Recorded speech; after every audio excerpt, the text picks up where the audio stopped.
পুরী এমন একটা জায়গা যেখানে বাঙালি বছরে অন্তত একবার আসবেই, সে সমুদ্রের টানই হোক বা জগন্নাথ দেবের টানে। আর পুরী এসে যদি কম খরচে এমন একটা ঘর পাওয়া যায় যেখান থেকে বসেই সমুদ্র দেখা যায়, তার মজাটাই আলাদা। আর সেই মজাটাই নিতে আমরা হাওড়া থেকে 1-2-8-3-7 হাওড়া পুরী সুপারফাস্ট এক্সপ্রেস চেপে পৌঁছে গেলাম পুরী। একবার ভিড়টা দেখুন, নির্দিষ্ট সময় থেকে প্রায় 1.5 ঘন্টা দেরিতে ট্রেন পুরীতে পৌঁছালো। সামনে ভিড়টা শুধু একবার দেখুন। বেশ কয়েক বছর পর আবার পুরীতে এলাম। নানা কাজে ব্যস্ত থাকায় আগে পুরীতে আসা হয়নি। একটা ছোট আপডেট দিতে চাই, পুরী স্টেশন রেনোভেশনের কারণে আগামী 2 মাস বন্ধ থাকবে। এই সময় হাওড়া এবং শিয়ালদা থেকে পুরীগামী বেশিরভাগ ট্রেন মালতীপাটপুর এবং সাক্ষীগোপাল পর্যন্তই যাবে এবং সেখান থেকেই আবার হাওড়া এবং শিয়ালদার উদ্দেশ্যে রওনা দেবে। এই সব ডিটেলস আমি আপনাদের সঙ্গে শেয়ার করলাম। স্টেশন থেকে বের হয়ে আপনাদের মতোই একটা অটো বুক করে নিলাম। এবার আমরা লাইটার চত্বরে অবস্থিত হোটেল ভজনী আগামী 3 দিনের জন্য বুক করেছি। আমার হোটেলের লোকেশনটা শুধু দেখুন, পেছনে হোটেল, রাস্তার একটা ফলেই সমুদ্র। চলো আপনার রুম টুটা দিয়ে দিই। ঘরে ঢুকেই দেখুন ডান দিকে একটা ওয়ার্ড্রোব মতো করা আছে, সেখানে জিনিসপত্র রাখতে পারবেন। ঘরে দেখুন, ঘরে একটা ডাস্টবিন রাখা আছে, এখানে আপনার 2টো গ্লাস দিয়েছে, এরকম বড় আয়না আছে, টিভি আছে এবং ঘরের একটা বড় খাট আছে যেখানে 3 জন মানুষ অনায়াসে শুতে পারে। পাশে দেখুন ইন্টারকমও দেওয়া আছে, পাখা আছে এবং ঘরে এসিও আছে। এই টিভি আছে, টিভি আমরা দেখি না। এই রুমের যে মেন আকর্ষণ সেটা হচ্ছে রুম থেকে বসেই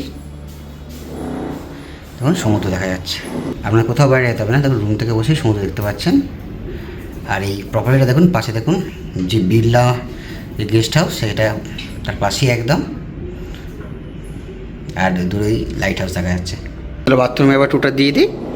বাথরুমটা ঢুকেই দেখুন এরম আয়না আছে, এরম একটা বেসিন আছে, এখানে কোমোড আর এক্সস্ট ফ্যান আছে এবং সবচেয়ে বড় কথা গিজার আছে।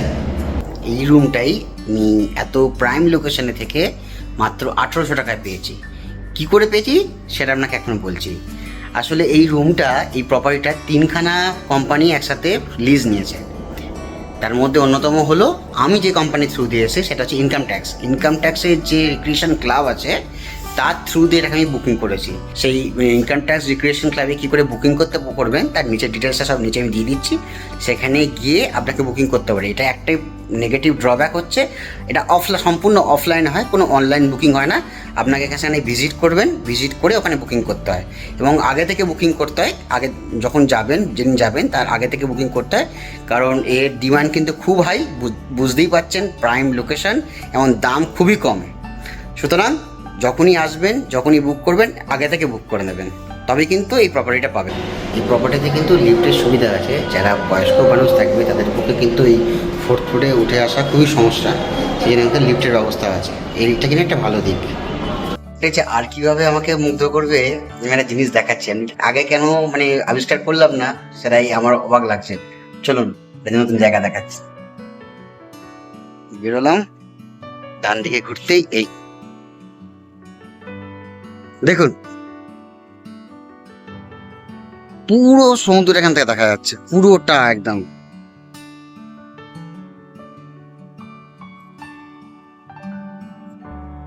মানে ভাবুন, মানুষ কত হাজার হাজার টাকা দিয়ে সি ভিউ রুম নেয়, 6,000 কত 7,000। আমি কোনো দিক থেকে বলছি সেই হোটেলগুলো খারাপ আর সেই প্রপার্টিগুলো খারাপ, কিন্তু মাত্র 1800 টাকা দিয়ে থাকলে, তাও যদি সি ভিউ রুমে থাকেন, এই জিনিসটা আপনি পাচ্ছেন।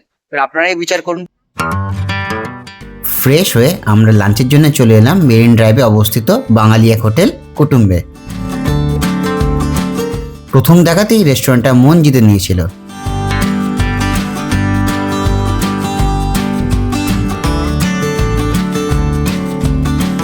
পরিবারে বাকিদের জন্য অর্ডার করা হলো ভাত, ডাল, আলু ভাজা, আলু পোস্ত, কচু পাতা, চিংড়ি বাটা, দই কাতলা আর চাটনি। আর আমি নিজের জন্য নিলাম ঢাকাই চিকেন দম পোলাও আর চিকেন কষা। খাবারের মান অনুযায়ী দাম একদম ঠিকঠাক ছিল, ডেফিনেটলি রিকমেন্ডেড। খেতে একটু দেরি হয়ে গেছিল, তাই সিদ্ধান্ত নিলাম এখান থেকে সরাসরি মন্দিরে চলে যাব ধ্বজা পরিবর্তনে সেই বিশেষ মুহূর্তটা দেখার জন্য। মন্দিরে একদম সামনে চলে এসেছি। কি সুন্দর দেখুন, এখান থেকে অরুণাথ স্তম্ভ দেখা যাচ্ছে।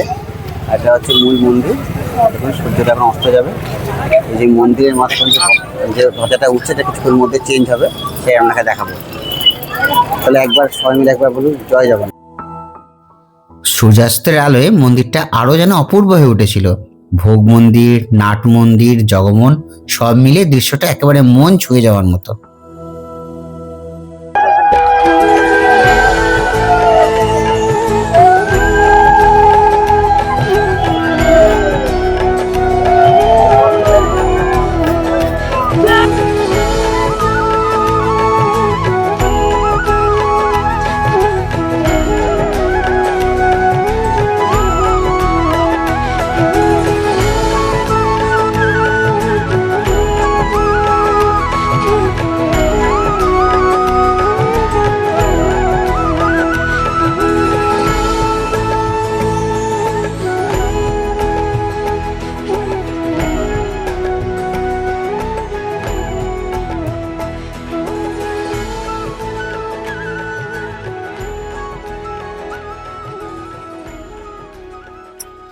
ফেরার পথে আমরা ডুব মারলাম মিত্র ক্যাফেতে।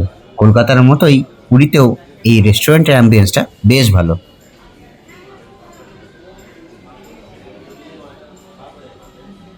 অর্ডার দিয়েছি এখানে ফিশ ফ্রাই। তো মিত্র ক্যাফে এলে ফিশ ফ্রাই তো খেতেই হবে, তার সঙ্গে আছে এই চিকেন কাটলেট। দেখা যাক টেস্ট কেমন। কলকাতা হোক বা পুরী, মিত্র ক্যাফের টেস্ট সব জায়গায় ফাটাফাটি। তবে আমার চিকেন কাটলেটের চেয়ে ফিশ ফ্রাইটা ভালো লেগেছে। এটা আমার পার্সোনাল চাই। দেবলীনা, তোমার কি লেগেছে?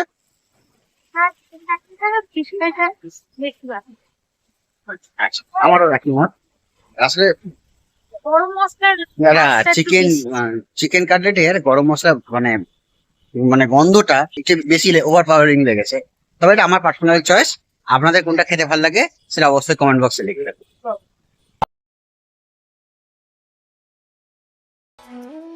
পুরীতে যার টানে এসেছি তার দর্শন পেতে ভোরবেলায় উঠে পড়লাম।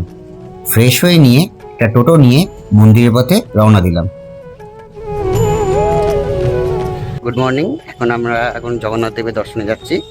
তো একটা টোটো নিয়েছিলাম, সেই টোটো কিন্তু আমাদের প্রায় মন্দিরের দক্ষিণ দুয়ারে প্রায় 200 মিটার আগে থেকে দাঁড় করে দিল। আগে নামিয়ে দিল আমাদেরকে। এই 200 মিটার কিন্তু হেঁটে যেতে হবে। সমস্যাগুলো আছে, এদের উৎপাত আছে, এগুলো সাবধানে। আমরা হোটেল থেকে একটা পান্ডা বুক করে নিয়েছি। তো পান্ডা আমাকে 7:30 সময় ওখানে টাইম দিয়েছে। চলো গিয়ে দেখা হচ্ছে। আত্মীয় পরিজন আগে যারা এসেছেন তাদের কাছ থেকে শুনেছি পান্ডা ছাড়া নাকি এখন দর্শন করতে একটু অসুবিধাই হচ্ছে।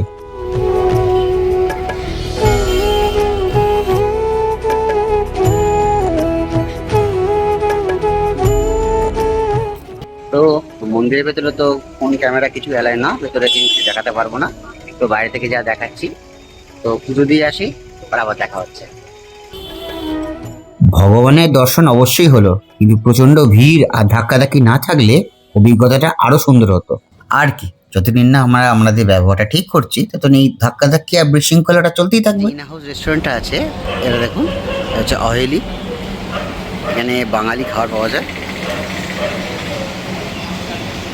রেটগুলো দেখে নিতে পারেন। দেবলী নিয়েছে ভেজ থালি। ভেজ থালিতে দেখুন ভাত আছে, পোস্ত দিয়েছে, চাটনি আছে, দই, মিষ্টি, পাঁপড়, ডাল, এটা তরকারি দিয়েছে। আমি একটা ফিশ থালি নিয়েছিলাম, মাছটা ছাড়া বাকি সবকিছুই ভেজ থালির মতো ছিল। তা বলে এদের খাবারের কোয়ালিটি খুব ভালো। তো একদম ঘরোয়া সুস্বাদু বাঙালি খাবার, মানে আমার মনে হচ্ছে না ঘরের খাবার খাচ্ছেন। তবে এদের যেটা স্পেশালি মেনশন করতে হয়, এদের পোস্তটা কিন্তু খুব সুন্দর।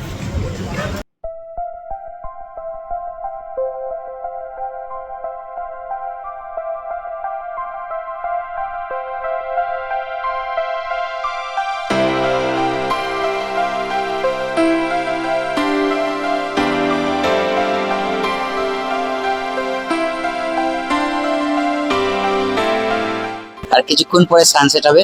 কি সুন্দর দেখতে লাগছে দেখুন। মানুষ কিন্তু এখনো সমুদ্রের পাড়ে দাঁড়িয়ে আছে, কেউ স্নান করছে। খুব সুন্দর দেখতে লাগছে।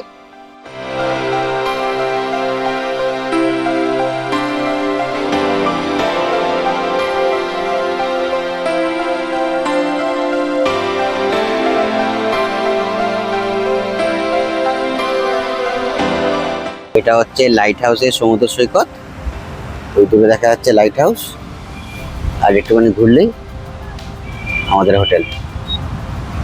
একটা মদন মোহন, জাল সিগারেট 5টা 20 30, মদন মোহন 10 টাকা, এইটা ছেনা পড়ে আছে 20টা 20, কালখানা একখানা এইটা এক মিল মনে 10 টাকা। যেখানে বীজটা শেষ হচ্ছে সেখানে কিন্তু এই ঝাউ গাছগুলো লাগানো হয়েছে। এই ঝাউ গাছটা লাগানোর ফলে দুটো জিনিস একসাথে হয়েছে, একটা হচ্ছে দেখতে খুব সুন্দর লাগছে, আর এই বিচে যত্র দিয়ে ঢুকে পড়া যায় না, এটা এন্ট্রি রেস্ট্রিক্টেড করা হয়েছে, এইটা একদিক দিয়ে ভালো।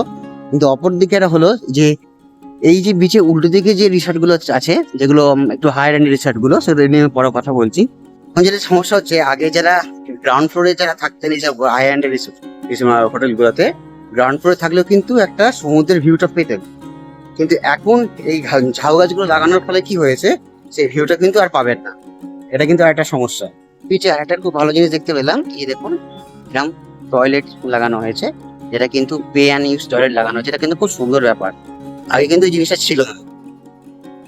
তো এই যে পরিবর্তনগুলো কিন্তু খুব সুন্দর পরিবর্তন।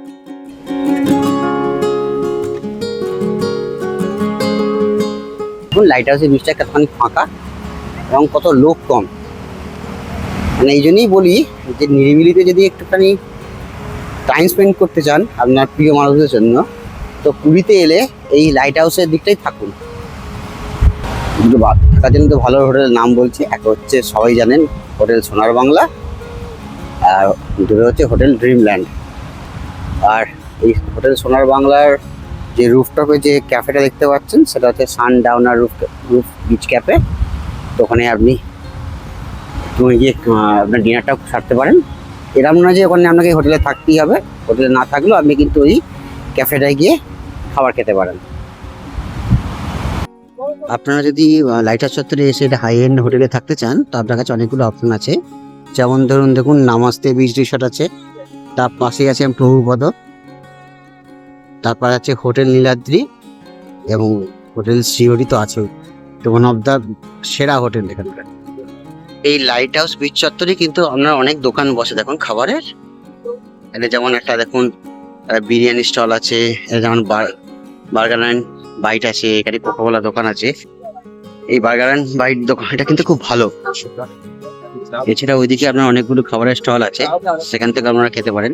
তো আপনাদের এদিকে থাকলে আপনাকে যে স্বর্গদ্বারে যেতে হবে সেটা কোনো মানে নেই।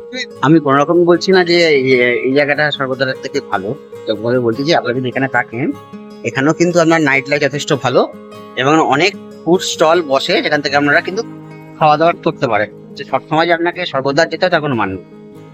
এই দেখুন একটা সুন্দর হোটেল আছে, হোটেল লক্ষ্মী জ্যোতি, কিন্তু অনেকগুলো ভিউ রুম আছে। আমাদের ভ্রমণের তৃতীয় দিনটা কেটে গেল ঘোরাঘুরি আর কেনাকাটায়। চতুর্থ দিনে আমরা উঠেছিলাম অন্য একটা হোটেলে, সেই গল্প থাকছে পরের পর্বে। এই ভিডিওতে দেওয়া তথ্যগুলো যদি আপনাদের কাজে লাগে তাহলে অবশ্যই চ্যানেলটা সাবস্ক্রাইব করে রাখবেন। দেখা হচ্ছে পরের পর্বে।